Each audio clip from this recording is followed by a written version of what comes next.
हकीकत का आकलन। जब डीआरडीओ अपनी 68वां फाउंडेशन डे मना रहा है तो ये वक्त है भारत की डिफेंस आरएनडी को एक ऑनेस्टली रियलिटी चेक देने का। और इस मुद्दे पर डीआरडीओ चीफ समीर वी कामत ने बिल्कुल साफ कहा, और वो भी सही। भारत अपनी स्ट्रेटेजिक ऑटोनॉमी का सपना तब तक नहीं देख सकता जब तक वो उस इंजन को अंडर फंड करता रहे जो ऑटोनॉमी पैदा करता है, यानी डिफेंस आरएनडी। आंकड़ों की असली तस्वीर क्या है? नंबर्स खुद से बोलते हैं। आज भारत अपने डिफेंस बजट का सिर्फ 5.5 और 5.75% ही आरएनडी पर खर्चा करता है, जो जीडीपी का लगभग 0.65% है। इसके मुकाबले अमेरिका और चीन अपने डिफेंस आउटले का 10 से 15% फ्यूचर टेक्नोलॉजीज में इन्वेस्ट करते हैं। ये गैप सिर्फ एकेडमिक नहीं है, ये बैटलफील्ड पर दिखता है। सेंसर्स में, इंजन्स में, सीकर्स में, ऑटोनॉमी में, साइबर रेजिलियंस में और स्पेस बेस्ड सिस्टम्स में। हथियार खरीदे जा सकते हैं, लेकिन टेक्नोलॉजीज उत्पन्न की जाती हैं। भारत की राह में क्या बाधाएं हैं, तो ये भारत को पीछे क्यों रखता है? लो आरएनडी स्पेंडिंग भारत को एक विशियस साइकिल में फंसा देती है।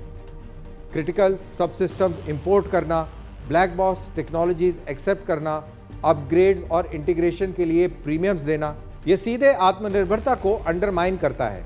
आप मेक इन इंडिया में वो चीज़ नहीं कर सकते जो अपने डिज़ाइन इन इंडिया में कर सकते हैं। True self reliance assembly line से नहीं, लेबोरेटरी से शुरू होती है ये पूरी प्रक्रिया।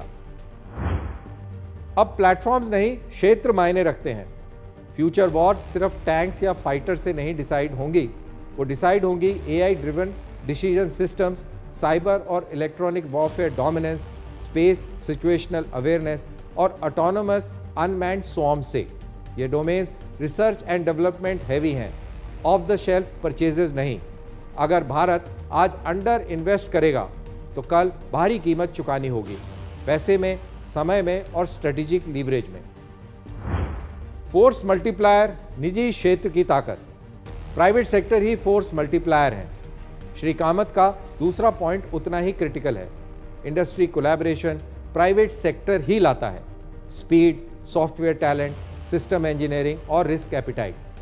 डीआरडीओ को सब कुछ खुद नहीं करना, उसे इकोसिस्टम आर्किटेक्चर खड़ा करना है। ब्रेक थ्रू रिसर्च फंड करने हैं और इंडस्ट्री को स्केल करने देना है।